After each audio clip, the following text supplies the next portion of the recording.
नमस्कार। स्वागत करता हूं आप सभी दर्शकों का हमारे YouTube channel astro Manvendra Rawat पर।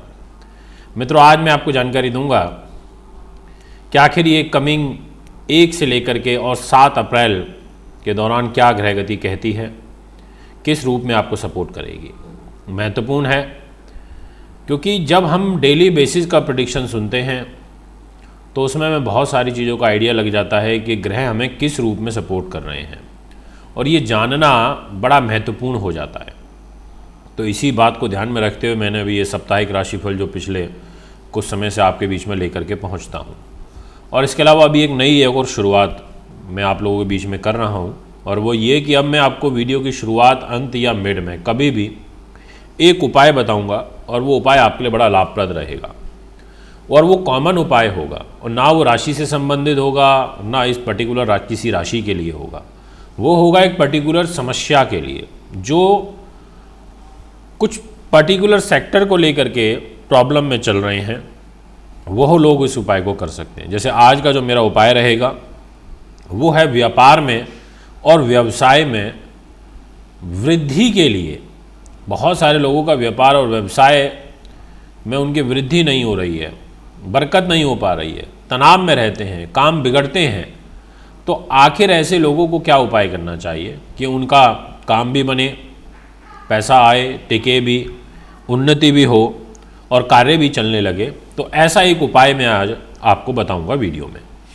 पर उससे पहले आपसे चर्चा करते हैं भाग 3 साप्ताहिक राशिफल की, और आपको बताते हैं कि मूल रूप से इस महीने अप्रैल में तो 5 बड़े परिवर्तन होंगे, पर जिसमें से फर्स्ट 7 डेज़ में 2 परिवर्तन हैं। पहला तो स्टार्टिंग में 1 तारीख को ही बुध ग्रह नीच के हो जाएंगे, और नीच के होकर के मीन राशि में भ्रमण करेंगे। वहीं पर शुक्र भी रहेंगे मीन में ही उच्च के होकर के, तो बुध के लिए नीचभंग राजयोग बनेगा। परंतु समस्या ये है कि जो शुक्र ने बुध के लिए नीचभंग राजयोग बनाएंगे, उस राजयोग का फल देने से शुक्र को सूर्य रोक देंगे, क्योंकि सूर्य ने शुक्र को अस्त किया हुआ है और शुक्र ने राजयोग बुध के लिए बनाया है। तो ऐसी स्थिति में होगा ये कि यहाँ पर आपको शुक्र को मजबूत करना पड़ेगा, ताकि जो सूर्य का अस्त वाला प्रभाव है शुक्र पर ना पड़े, और शुक्र को स्वयं को एक ताकत मिले, एक ऊर्जा मिले, ताकि वो आपको अपना अच्छा फल दे पाएँ। तो दोस्तों, यही मेरा आज का आपके साथ में विषय रहेगा चर्चा का। और चंद्र ग्रह का गोचर वृश्चिक, धनु और मकर राशि पर इस पूरे 1 से 7 तारीख के दौरान देखने को मिलेगा। तो आइए वीडियो को आगे बढ़ाते हैं, और सबसे पहले चर्चा करते हैं आपसे वृश्चिक राशि की। जितने भी दर्शक इस समय वृश्चिक के मुझे सुन रहे हैं, आपसे ये कहना चाहता हूँ कि पहले 2 दिन विशेष सावधानी के साथ में व्यतीत करने हैं, दिनांक 1 और 2 तारीख। ऐसा क्यों कहा? क्योंकि ग्रहण दोष बन रहा है चंद्रमा केतु का। चंद्रमा इनसिक्योर हो जाएंगे, भाग्य के स्वामी हैं, तो एक तरीके से भाग्य को ग्रहण लगेगा। कार्यों में व्यवधान आना, उत्पन्न होना व्यवधान, बहुत क्लोजली आकर के काम का बिगड़ना, इस प्रकार की ग्रह गति बन रही है। इसलिए आप थोड़ा ध्यान रखें और बहुत ध्यानपूर्वक आपको कार्य करना चाहिए। कोई नए कार्य की शुरुआत अभी ना करें 1 और 2 तारीख में। और जो आपके घनिष्ठ लोग हैं या जो बड़े लोग हैं जिनके साथ आपका बैठना उठना है, ऐसे लोगों के द्वारा दिया गया आश्वासन भी पूरा नहीं हो पाएगा, या ये कहें कि जो आपके कमिटमेंट हैं वो सही तरीके से वर्क नहीं कर पाएंगे, ऐसा एक योग दिखाई देता है मित्रों। इसके अलावा 3 और 4 तारीख आपके लिए काफ़ी बेहतरीन रहेगी। अब इसलिए मैंने बेहतरीन शब्द का प्रयोग किया क्योंकि धन के घर में चंद्र ग्रह का गोचर होगा और अपनी राशि में, मित्र की राशि धनु में होगा।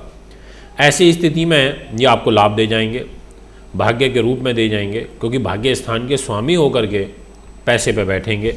तो धन के संग्रह होंगे, पारिवारिक सुख बढ़ेगा, मित्र का सुख बढ़ेगा, विद्या का सुख बढ़ेगा, खाद्य पदार्थों से लाभ आएगा आपको, वस्त्र, धन अर्जन करना, दूध दही का काम, या जो चंद्रमा से वाटर से रिलेटेड काम करते हैं ऐसे लोग, जो स्वर्ण धातु का काम करते हैं, उन सभी के लिए अच्छा बनेगा। द्रव्य पदार्थ, वस्त्र, ऐसी सब चीज़ें बढ़ेंगी। परिवार में खुशहाली का माहौल और धन लाभ के आपको सुंदर अवसर यहाँ पर बनते हुए नज़र आ रहे हैं। इसके बाद जो लास्ट के 3 दिन रहेंगे 5, 6 और 7 तारीख, इसमें चंद्र गुरु और चंद्र शनि, एक तरफ तो चंद्र गुरु का योग बनेगा तो दूसरी तरफ विष योग भी बनेगा। भाग्येश होकर के तीसरे भाव में जाएंगे, सप्तम दृष्टि से अपनी राशि को देखेंगे, तो आपको चंद्रमा को यहाँ मजबूत करना होगा इन 3 दिनों में। तो इसलिए ओम सोम सोमाय नमः मंत्र का जाप करें और साथ में एक अपनी पॉकेट में वाइट रंग का रुमाल अवश्य रखें। और यहाँ पर अत्यधिक विश्वास करके किसी पे ना चलें, मतलब थोड़ा सा संयम भी रखना है और पेशेंस के साथ कार्य करना है। बहुत ज़्यादा आनन फानन नहीं मचानी आपको, मतलब अगर हो सके तो कार्य टाला जा सके तो उसको 3-4 दिन के लिए और टाल दीजिए, क्योंकि यहाँ अभी ग्रह गोचर उतना मजबूत नहीं है जितना होना चाहिए। मित्रों, अब मैं आपसे बात करना चाहता हूँ नेक्स्ट राशि, और वह रहेगी तुला। तुला के दर्शकों से मैं ये कहना चाहता हूँ कि आपकी राशि के स्वामी शुक्र हैं, उच्च के होकर 6ठे भाव में चल रहे हैं। ऐसी स्थिति में कोई बहुत ज़्यादा विशेष फलदायी तो नहीं है, क्योंकि आपकी राशि के स्वामी होकर के 6ठे में चले गए और वहाँ पर बुध भी रहेंगे नीच के और सूर्य भी हैं, तो त्रिग्रही योग भी चल रहा है। और ये पूरे सप्ताह 1 से 7 तारीख तक तो इसका प्रभाव रहेगा ही रहेगा, आगे भी रहना है, बट हम सप्ताह की बात कर रहे हैं इसीलिए। तो यहाँ आपको स्त्री पक्ष से सावधानी बरतनी है। शत्रु भय जरूर रहेगा, परंतु शत्रुओं पर आपको विजय हासिल हो जाएगी। तो ये मैं आपसे कहना चाहता हूँ कि विशेष रूप से गाड़ी वगैरह धीमी गति से चलाएं। त्वचा संबंधी एलर्जी कुछ हो सकती है, उसका ध्यान रखें, और पेट से संबंधित विकार बढ़ सकते हैं। अब हम बात करते हैं फर्स्ट 2 डेज की। आपके लिए पहले 2 दिनों में धन को लेके कुछ क्राइसिस आ सकते हैं। वो बात अलग है कि आप मेहनत करेंगे, जॉब में परिश्रम भी काफ़ी करना पड़ सकता है, जिम्मेदारियां बढ़ सकती हैं, परंतु आर्थिक रूप से कोई खास समृद्धि नहीं दिखाई देती। वाणी विकार, अपने शब्दों से ही अपने काम को बिगाड़ लेना, घनिष्ठ लोगों से धोखा मिलना, और आर्थिक रूप से यानी कि कोई आपको पैसा देने वाला था तो वो पेमेंट को रोक देगा, एक ऐसा योग दिखाई देता है। मित्रों, इसके अलावा इस पूरे सप्ताह को 2 ग्रह चलाएंगे, और वो है शनि और गुरु, क्योंकि शनि का जो शश नाम का राजयोग और केंद्र त्रिकोण राजयोग बना हुआ है वो बहुत बढ़िया है, और साथ में गुरु का नीच भंग राजयोग भी है, पर वो 6 तारीख तक है। दिनांक 6 तारीख को जैसे ही गुरु का परिवर्तन होगा और वो आपके बुद्धि के घर में, संतान के घर में जाएंगे, तो यहाँ आपकी रिसर्च को पूरा करा देंगे, आपकी मंत्रणा शक्ति को मजबूत करेंगे, आपकी कार्य की सिद्धि को करेंगे। यहाँ पर आपको धन लाभ के अवसर बनाएंगे। एक तरफ तो शनि भी स्वतंत्र हो जाएंगे फल देने के लिए, क्योंकि सुख साधन के घर में शनि बैठे हैं, तो वो यहाँ स्वतंत्र होकर फल देंगे। और दूसरी तरफ जो है आपके लिए बुद्धि के घर में आ जाएंगे, 6ठे भाव में, धन के घर में, परिवार संतान के घर में देवगुरु बृहस्पति, तो ये भी यहाँ पर परिस्थितियों को मजबूत करेंगे। तो एक तरीके से कहा जा सकता है कि अब आगे आने वाला, यानी कि जो 8 तारीख से आगे सप्ताह रहेगा, वो काफ़ी बेहतरीन है। अब मैंने आपसे पहले 2 दिन की बात करी थी, अब करता हूँ आपसे 3 और 4 तारीख। ये 2 दिन आपके लिए अच्छे हैं। इन 2 दिनों में सहयोग से आपके कार्य बनेंगे। अब वो सहयोग किसी का भी हो सकता है, कोई बहुत घनिष्ठ का हो सकता है, कोई खास मित्र का हो सकता है, कोई भाई बहनों का हो सकता है, किसी का भी हो सकता है, पर घनिष्ठ लोगों से लाभ प्राप्ति का एक योग बन रहा है।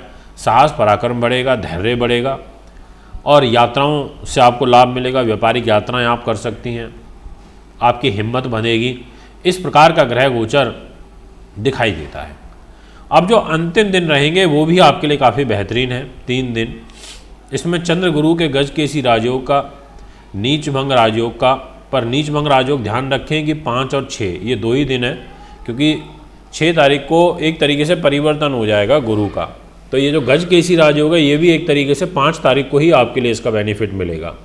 तो विशेष रूप से 5 तारीख ज़्यादा अच्छी है कंपैरेटिवली 6 और 7 तारीख है। 6 और 7 तारीख में पूर्ण रूपेण चंद्र शनि का विषयोग बन जाएगा, तो यहाँ पर आपको एक इनसिक्योरिटी और भय होनी शुरू हो जाएगी। माता के साथ तनाव, प्रॉपर्टी से जो रिलेटेड कार्य हैं उनमें विलंब आना, इस प्रकार का ग्रह बनेगा।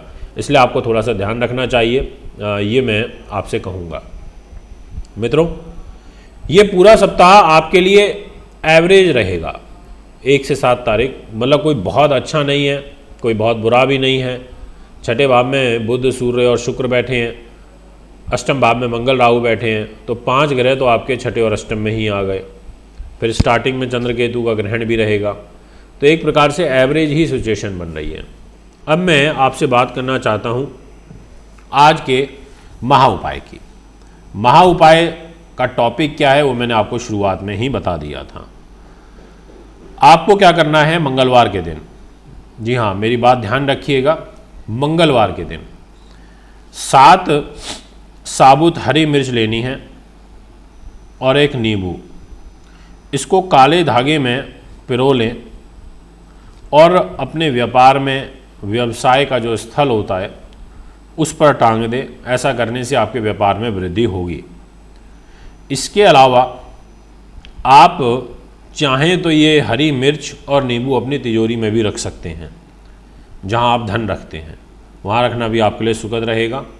या फिर अपने मेन गेट पर टांग दें, शटर पर, या फिर अपने कैबिन के बाहर टांग दें जहां आपकी ज़्यादा मीटिंग होती हैं, ताकि आपकी जो प्लानिंग है वो सही तरीके से एग्जीक्यूट हो पाए, क्रियान्वित हो पाए। आइए अब बात करता हूं मैं आपसे नेक्स्ट राशि, और वह रहेगी धनु। जितने भी दर्शक इस समय धनु के मुझे सुन रहे हैं, आपसे मैं ये कहना चाहता हूं कि पहले 2 दिन छोड़ करके आगे के जो आपके लिए 5 दिन रहेंगे वो काफ़ी अच्छे हैं। धन हानि का, धन खर्च होने का, इमोशनल भावनाओं में बहकर के पैसा खर्च होना, बीमारियों पर पैसा खर्च होना, गले छाती कब्ज से संबंधित शिकायत बनना, चेस्ट इन्फेक्शन होना, इस प्रकार का योग पहले 2 दिनों में दिखाई देता है। तो इसलिए आपको विशेष ध्यान रखना है स्वास्थ्य के नज़रिए से। इसके अलावा मित्रों, 12वें भाव जो होता है इसमें कहीं ना कहीं आपके खिलाफ कोई षड्यंत्र रचा जा सकता है, उस बात का भी ध्यान रखना है। कोई धोखा आपको मिल सकता है, कोई दंड आप पर लग सकता है, कोई शरीर में कोई तकलीफ हो सकती है, ऐसा एक योग दिखाई देता है। इसके बाद जो अगले 2 दिन रहेंगे वो बड़े अच्छे हैं। इसमें आपको उच्च कोटि का सम्मान, कार्य का बनना, ऐसी ग्रहगति दिखाई देती है और बेझिझक होकर के आप अपने कार्य करिए। किसी प्रकार का कोई नुकसान नहीं नज़र आ रहा, ये मैं कह सकता हूँ, क्योंकि ग्रह पूर्ण रूपेण आपको सपोर्ट कर रहे हैं। इसके बाद जो अंतिम दिन रहेंगे उनमें विशेष रूप से जो 5 तारीख है वो आपके लिए फाइनेंशियल गेन लेकर के आएगी, मतलब आर्थिक रूप से आपको समृद्ध बनाएगी। तो उस नज़रिए से समय अच्छा है। 6 और 7 तारीख में आपको धोखा मिल सकता है। एक बार पुनः मैं इस बात को रिपीट करूंगा, आपको कोई दाहिनी आंख में समस्या आ सकती है, कोई नाक से, वाणी से संबंधित विकार आपको हो सकता है। स्वास्थ्य के प्रति आपको सचेत रहना होगा। और जो फाइनेंशियल सिचुएशन है वो तो आपकी ठीक ही रहेगी इस 1 से 7 तारीख के दौरान, उसमें कोई ऐसी हानि नहीं नज़र आती। शुक्र को मजबूत करने के लिए आप शुक्र के मंत्रों का जाप, सफ़ेद कपड़े इत्यादि पहन सकते हैं, या शुक्र के उपाय जो मैं तमाम वीडियोस में अपनी बताता रहता हूँ, आप मेरे यूट्यूब चैनल पर सर्च कर लेना, वहाँ मिल जाएंगे आपको, ताकि आपको लाभ भी आए। और उच्च के शुक्र जिन्होंने एक मालव्य नाम का महापुरुष राजयोग बनाया है, एक बुध का नीचमक राजयोग बना हुआ है, इसका फल आपको मिल पाए, अन्यथा ये फल नहीं मिल पाएगा। इसलिए मैं चाहता हूँ कि आपको शुक्र को मजबूत करके रखना चाहिए। तो दोस्तों, ये है आपके लिए आज का फल। अगर आप भी कुंडली बनवाना चाहते हैं, दिखाना चाहते हैं, पूजा पाठ या अच्छी क्वालिटी के बहुत बढ़िया स्टोन्स हमारे यहाँ अवेलेबल होते हैं, वो आप हमसे खरीद सकते हैं बहुत रीजनेबल प्राइस पर। अभी आपसे इजाज़त चाहता हूँ। नमस्कार, धन्यवाद। 8168 mobile number 9999886090 9212286090, email info@astrohubworld.com, website www.astrohubworld। दर्शकों, अगर आप अपनी कुंडली दिखाना चाहते हैं, वह घर का नक्शा बनवाना या वास्तु विजिट या पूजा पाठ करवाना चाहते हैं, तो आप हमें निम्न पते पर संपर्क कर सकते हैं। हमारा दिल्ली का पता है महर्षि पराशर ज्योतिष विद्यालय, C9 महिंद्रा पार्क, पंखा road, near Janakpuri, C1 bus stand, new Delhi 59। Phone number 01125638115।